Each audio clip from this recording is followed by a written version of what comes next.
All welcome back to my YouTube channel. ನಾನಿವತ್ತು Saturday ಬ್ಲಾಗ್ನ upload ಮಾಡ್ತಿದ್ದೀನಿ. ಮಾರ್ನಿಂಗ್ ಟು ಈವ್ನಿಂಗ್ ಹೇಗಿರುತ್ತೆ ನಂದು ಅಂತ. ಮಾರ್ನಿಂಗ್ ಮತ್ತೆ ಈವ್ನಿಂಗ್ದು ಮಾತ್ರ ಅಪ್ಲೋಡ್ ಮಾಡ್ತೀನಿ. ಮಧ್ಯಾಹ್ನದೇನು ಮಾಡ್ತಾ ಇಲ್ಲ, ಲೆಂತಿ ಆಗುತ್ತೆ ಅಂತ.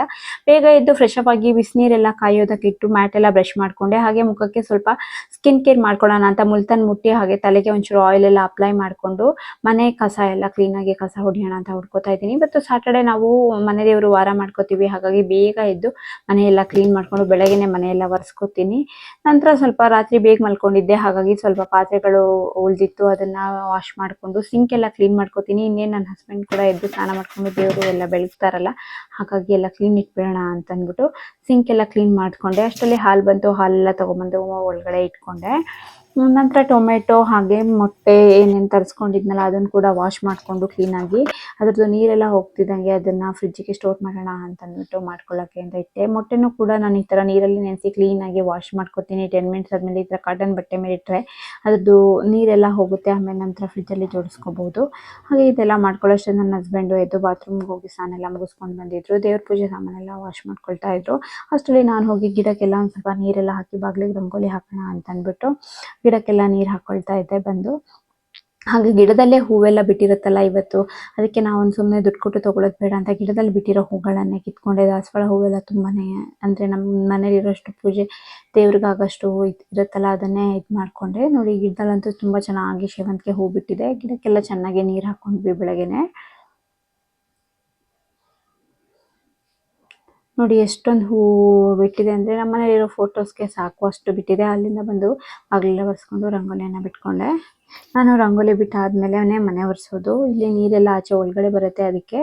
ಹಾಗೆ ನಾನು ಪ್ರತಿದಿನ ಮಾರ್ನಿಂಗ್ ಮನೆ ಒರೆಸ್ಕೋತೀನಲ್ಲ, ಆವಾಗ ಗೋಮೂತ್ರ ಇರುತ್ತಲ್ಲ ಅದನ್ನು ಹಾಕೋತೀನಿ. ಹಾಲಿಂಡೆ ಅಂಕಲ್ ತಂದು ಕೊಡ್ತಲ್ಲ, ಅವರೇ ತಂದು ಕೊಡ್ತಾರೆ, ಅದನ್ನು ಕೂಡ ಕೇಳಿದ್ರೆ ನಾನು ಹಾಗೆ ಮುಖ ಎಲ್ಲ ಒರೆಸ್ಕೊಂಡು ಮನೆ ಒರೆಸ್ಕೊಳ್ಳೋಕೆ ಸ್ಟಾರ್ಟ್ ಮಾಡಿದೆ. ಗೋಮೂತ್ರ ಹಾಕ್ಕೊಂಡು ಮನೆ ಒರೆಸೋದ್ರಿಂದ ಮನೇಲಿ ಒಂದು ಪಾಸಿಟಿವ್ ವೈಬ್ಸ್ ಇರುತ್ತೆ. ಹಾಗೆ ಬಾತ್ರೂಮ್ ಎಲ್ಲ ಸಾಟರ್ಡೆ ಮಾರ್ನಿಂಗೇ ಕ್ಲೀನ್ ಮಾಡ್ಕೋತೀನಿ. ಅದೆಲ್ಲ ಕ್ಲೀನ್ ಮಾಡ್ಕೊಳಕ್ಕೆ ಹಾರ್ಪಿಕ್ ಎಲ್ಲ ಹಾಕಿಬಿಟ್ಟು ಬಂದು ನನ್ನ ಮಗನ ಎದ್ದೇಳಿಸ್ತಾ ಇದ್ದೀನಿ. ಅವನಂತೂ ಮಾರ್ನಿಂಗ್ ಟೈಮ್ ಒಂದು ಕಡೆ ಕರೆದ್ರೆ ಇನ್ನೊಂದು ಕಡೆ ತಿರುಗಿಬಿಟ್ಟು ಮಲ್ಕೋತಾನೆ. ಮಕ್ಕಳನ್ನಂತೂ ಬೆಳಗ್ಗೆ ಟೈಮ್ ಎದ್ದೇಳಿಸೋದು ತುಂಬ ಕಷ್ಟ, ರಾತ್ರಿ ಟೈಮ್ ಮಲಗಿಸೋದು ತುಂಬ ಕಷ್ಟ. ನಮ್ಮ ಮನೇಲಿ ಸೇಮ್ ಹೀಗೆ ಇರುತ್ತೆ, ನಿಮ್ಮ ಮನೇಲೂ ಹೀಗೇನಾ ಅಂತ ಕಮೆಂಟ್ಸ್ ಮಾಡಿ. ಹಾಗೆ ಅವನು ಎದ್ದ ಸ್ವಲ್ಪ ಹೊತ್ತು ಬಿಟ್ಟು ಅದಾದಮೇಲೆ ನಾನು ಬೆಡ್ಡೆಲ್ಲನೂ ಕ್ಲೀನ್ ಮಾಡಿಕೊಂಡೆ. ಬೆಡ್ಡೆಲ್ಲ ಕ್ಲೀನ್ ಮಾಡಿಕೊಂಡು ವಿಂಡೋಸ್ ಕರ್ಟನ್ ಎಲ್ಲ ತೆಗೆದು ಕ್ಲೀನಾಗಿ ಸ್ವಲ್ಪ ಗಾಳಿ ಬೆಳಕು ಬರಬೇಕಲ್ಲ, ಹಾಗಾಗಿ ಎಲ್ಲನೂ ಕ್ಲೀನ್ ಮಾಡಿಕೊಂಡೆ. ನನ್ನ ಮಗಂದು ಸ್ನಾನ ಎಲ್ಲ ಮೇಲೆ ಹೋಗ್ಬಿಟ್ಟು ಸ್ನಾನ ಮಾಡ್ಕೊಳ್ಳೋಣ ಅಂತ. ಅವನು ಸ್ಕೂಲ್ ಇರುತ್ತೆ ಸಾಟರ್ಡೇಸು ಫುಲ್ ಡೇ. ನಮ್ಮೂರಲ್ಲಿ ತುಂಬ ಮಳೆ ಇರೋದ್ರಿಂದ ಮಳೆಗಾಲದಲ್ಲಿ ರಜೆ ಕೊಟ್ಟಿರ್ತಾರಲ್ಲ ಅದನ್ನೆಲ್ಲ ಕವರ್ ಮಾಡ್ತಾರೆ. ಹಾಗೆ ಬಾತ್ರೂಮ್ ಎಲ್ಲ ಕ್ಲೀನ್ ಮಾಡಿಕೊಂಡು ಸ್ನಾನ ಮಾಡಿಕೊಂಡು ನಾನು ಬಂದು ನನ್ನ ಡೈಲಿ ಕೇರ್ ಇದೆಯಲ್ಲ, ಡೈಲಿ ಗ್ಲೋ ಕ್ರೀಮು ಮಮಾರ್ತ್ ಅವ್ರದ್ದು, ಅದನ್ನು ನಾನು ಫೇಸ್ಗೆ ನೆಕ್ಕೆಲ್ಲ ಅಪ್ಲೈ ಮಾಡಿಕೊಂಡು ಕ್ಲೀನಾಗಿ ಈ ಥರ ಮುಖಕ್ಕೆಲ್ಲ ಹಾಕೋತೀನಿ. ಇದು ನನ್ನ ಡೈಲಿ ರೊಟೀನ್ ಇರುತ್ತೆ. ಹಾಗೆ ಒಂದು ಸ್ಟಿಕ್ಕರ್ ಇಟ್ಕೊಂಡು ಸಾಟರ್ಡೆ ನಾನು ಮಾರ್ನಿಂಗ್ ಪೂಜೆ ಮಾಡಬೇಕಿದ್ರೆ ಕ್ಲೀನಾಗಿ ರೆಡಿಯಾಗಿ ಪೂಜೆ ಮಾಡ್ಕೋತೀನಿ. ಹಾಗೆ ಕ್ಲೀನಾಗಿ ತಲೆ ಎಲ್ಲ ಕಟ್ಕೋಬೇಕು ಅಂತ ಹೇಳ್ತಾರೆ, ಕೂದಲೆಲ್ಲ ಬಿಟ್ಕೊಂಡು ಪೂಜೆ ಮಾಡಬೇಡಿ ಅಂತ. ಹಾಗಾಗಿ ಕ್ಲೀನಾಗಿ ತಲೆ ಎಲ್ಲ ಕ್ಲಿಪ್ ಮಾಡಿಕೊಂಡು ಕೈಗೆಲ್ಲ ಬಳೆ ಹಾಕ್ಕೊಂಡು ಪೂಜೆ ಮಾಡ್ಕೋತೀನಿ. ಹಾಗೆ ಹಾಲು ಬಂದಿತ್ತಲ್ಲ ಅದನ್ನು ಸ್ನಾನ ಮಾಡಿಕೊಂಡು ಹಾಲು ಕಾಯಕ್ಕೆ ಇಟ್ಕೊತಾ ಇದ್ದೀನಿ. ಸ್ನಾನ ಆದಂಗೆ ಸಾಟರ್ಡೆ ಸ್ನಾನ ಹಾಲು ಕಾಯಿಸೋದು, ಯಾಕಂದರೆ ದೇವರಿಗೆಲ್ಲ ಇಡಬೇಕಲ್ಲ, ಅದಕ್ಕೆ ಮೈಲಿಗೆ ಆಗಬಾರ್ದು ಅಂತ ಅಂದ್ಬಿಟ್ಟು ಸ್ನಾನ ಮಾಡ್ಕೊಂಡಿರ್ತೀನಿ. ಹಾಗೆ ರೈಸಿಗೆ ಕೂಡ ಇಟ್ಟೆ. ರೈಸ್ ಎಲ್ಲ ರೆಡಿ ಆಯಿತು. ಆದ ತಕ್ಷಣ ಫಸ್ಟ್ ದೇವರಿಗೆ ಅಂತ ಒಂದು ಬೌಲಲ್ಲಿ ಎತ್ತಿಟ್ಕೋತೀನಿ. ನಾನು ದೇವರಿಗೆ ಖರ್ಜೂರ ಹಾಕಿ ನೈವೇದ್ಯ ಮಾಡ್ಕೋತೀನಿ ಮೊಸರನ್ನದ ಜೊತೆ. ಹಾಗಾಗಿ ನಾನು ಬೇಗ ಅದನ್ನೆಲ್ಲ ಇಟ್ಕೊಂಡು ಕಾಯಿ ಒಂಚೂರು ಕ್ಲೀನ್ ಮಾಡ್ಕೋತಿದ್ದೆ. ನಾನು ಇದೆಲ್ಲ ಫ್ರೈಡೇ ತರಿಸ್ಕೊಂಡಿದ್ದೆ, ಹಾಗಾಗಿ ಕ್ಲೀನ್ ಮಾಡ್ಕೋತಾ ಇದ್ದೀನಿ.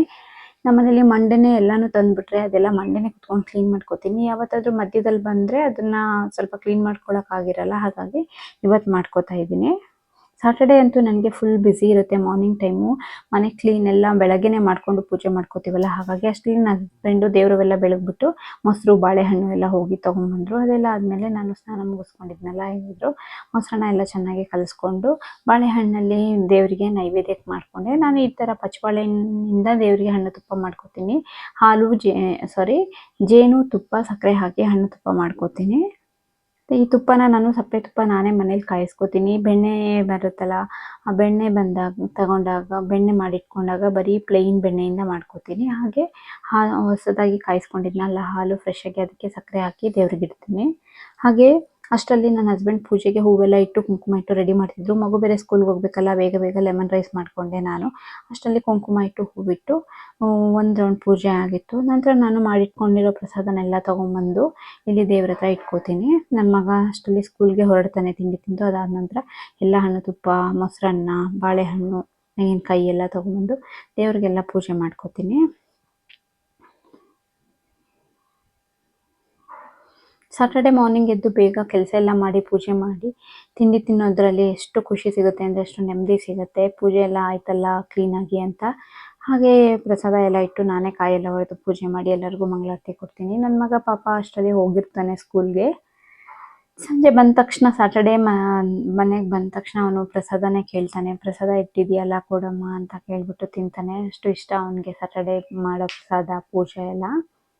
ಹಾಗೆ ನಾನು ತುಪ್ಪದ ದೀಪನೇ ಹಚ್ಕೊಂಡು ತುಪ್ಪದಲ್ಲೇ ಮಂಗಳಾರತಿ ಮಾಡ್ಕೋತೀನಿ ದೇವರಿಗೆ. ಪ್ರತಿ ಸ್ಯಾಟರ್ಡೆ ಸಂಕಷ್ಟ ಚತುರ್ಥಿ ಏನೇ ಹಬ್ಬಗಳು ಬಂದರೂ ತುಪ್ಪದ ದೀಪ ಹಚ್ಕೊಂಡು ಮಾಡ್ತೀವಿ. ಸಪ್ಪೆ ತುಪ್ಪ ಮಾಡ್ಕೊಳ್ಳಿ, ದೇವರಿಗೆ ದೀಪ ಹಚ್ಚೋದಕ್ಕೆ ಆಗಲಿ ಮಂಗಳಾರತಿಗೆ ಆಗಲಿ ತುಂಬ ಒಳ್ಳೆಯದು. ಮಸಾಲೆ ಹಾಕಬಾರ್ದು ತುಪ್ಪಕ್ಕೆ, ಹಾಗೆ ಹಾಕೋದ್ರಿಂದ ನಮಗೆ ಒಳ್ಳೆಯದಾಗತ್ತೆ ಅನ್ನೋ ನಂಬಿಕೆ.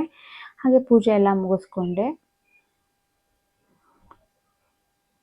ಎಲ್ಲ ಆದಮೇಲೆ 10 ನಿಮಿಷ ಬಿಟ್ಟು ಮತ್ತೆ ದೇವ್ರಿಗೆ ಅಂತ ಇಟ್ಟಿರೋ ಪ್ರಸಾದ, ತೀರ್ಥ ಎಲ್ಲನೂ ತೊಗೊಂಡು ಎಲ್ಲರೂ ತಿಂತೀವಿ. ನಾನು ನನ್ನ ಹಸ್ಬೆಂಡು ಇಬ್ಬರು ಕೂಡ ತಿಂತೀವಿ. ಇನ್ನು ನಂತರ ಬ್ರೇಕ್ಫಾಸ್ಟ್ ಮಾಡ್ತೀವಿ.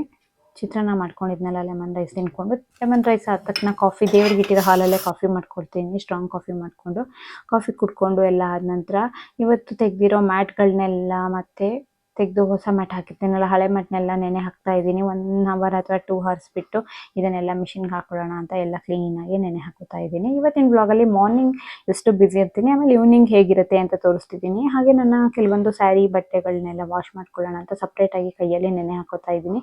ಹಾಗೆ ನಾನು ನನ್ನ ಮಗ ಈವ್ನಿಂಗು ರೆಡಿಯಾಗಿ ಕೂತಿರ್ತೀವಿ ನಮ್ಮ ಹಸ್ಬೆಂಡ್ಗೆ ಹೊರಗಡೆ ಕರ್ಕೊಂಡು ಹೋಗಿ ಅಂತ. ನಮ್ಮದು ಎವ್ರಿ ಸ್ಯಾಟರ್ಡೇ ಈವ್ನಿಂಗು ಸ್ಕೂಲಿಂದ ಬಂದ ತಕ್ಷಣ ಫ್ರೆಶ್ ಅಪ್ ಆಗಿ ನಾವು ಟೆಂಪಲ್ಗೆ ಹೋಗ್ತೀವಿ.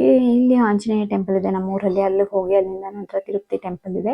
ಲಾಸ್ಟ್ ಟೈಮ್ ಕೂಡ ಹಾಕಿದ್ನಲ್ಲ, ಅಲ್ಲಿಗೆ ಹೋಗಿ 2 ದೇವರ ದರ್ಶನ ಮುಗಿಸ್ಕೊಂಡು ಸ್ನ್ಯಾಕ್ಸಿಗೆ ಹೋಗ್ತೀವಿ ಎವ್ರಿ ಸ್ಯಾಟರ್ಡೇ. ಅಲ್ಲಿಂದ ಇಲ್ಲಿ ನಂದಿ ಚಾಟ್ಸ್ ಅಂತ ಇದೆ, ಇಲ್ಲಿ ತುಂಬಾ ಚೆನ್ನಾಗಿ ಚಾಟ್ಸ್ ಸಿಗುತ್ತೆ. ನಮಗಂತೂ ಫೇವ್ರೆಟ್ ಚಾಟ್ಸ್ ಅಂದರೆ ನಂದಿ ಚಾಟ್ಸ್ ಅಂತ ಹೊರಟ್ಬಿಟ್ಟು ನಿಂತಿರ್ತೀವಿ ನಾವು. ಹಾಗೆ ಇಲ್ಲಿ ಸಿಗೋ ಬೇಲ್ಪುರಿ ಅಂತೂ ನನಗೂ ನನ್ನ ಮಗನಿಗೂ ಫೇವ್ರೇಟ್. ಅವನಿಗಿನ್ನ ದಹಿ ಪುರಿ ಕೂಡ ಇಷ್ಟ ಇಲ್ಲಿ ಸಿಗೋದು. ಎಲ್ಲ ಚಾಟ್ಸ್ಗಳು ತುಂಬಾ ಟೇಸ್ಟಿಯಾಗಿ ತುಂಬಾ ಚೆನ್ನಾಗಿರುತ್ತೆ. ಹಾಗೆ ಬಿಸಿ ಬಿಸಿಯಾಗಿ ಸರ್ವ್ ಮಾಡ್ತಾರೆ. ನೀವು ಕೂಡ ನೆಕ್ಸ್ಟ್ ಟೈಮ್ ಏನಾದರೂ ಈ ಕಡೆ ಬಂದರೆ, ಯಾರಾದರೂ ಸೋಮಪೇಟ್ ಸೈಡ್ ಬಂದರೆ ಇಲ್ಲಿ ಟ್ರೈ ಮಾಡಿ ನೋಡಿ. ಬೇಲ್ಪುರಿ ಎಷ್ಟೊಂದು ಚೆನ್ನಾಗಿರುತ್ತೆ ಅಂದರೆ ಅಷ್ಟು ಸ್ಪೈಸಿಯಾಗಿ ಚೆನ್ನಾಗಿರುತ್ತೆ. ಇಲ್ಲಿ ಬಂದರೆ ನಾವಂತೂ ಇದನ್ನಂತೂ ಮಿಸ್ ಮಾಡೋದೇ ಇಲ್ಲ. ಹಾಗೆ ಮಸಾಲೆ ಪುರಿ, ಪಾನಿ, ಹಾಗೆ ದಹಿ ಪೂರಿ ಕೂಡ ತೊಗೊಂಡೆ. ನನ್ನ ಮಗ ದಹಿ ಪೂರಿ ಅಂತೂ ತೊಗೋತಾನೆ. ಬೇಲ್ಪುರಿ, ದಹಿ ಪೂರಿ ಅಂತೂ ಇಲ್ಲಿ ಬಂದರೆ ನನ್ನ favourite. Thanks for the watching. ಯಾರಿಗೆಲ್ಲ ವಿಡಿಯೋ ಇಷ್ಟ ಆಯಿತು ದಯವಿಟ್ಟು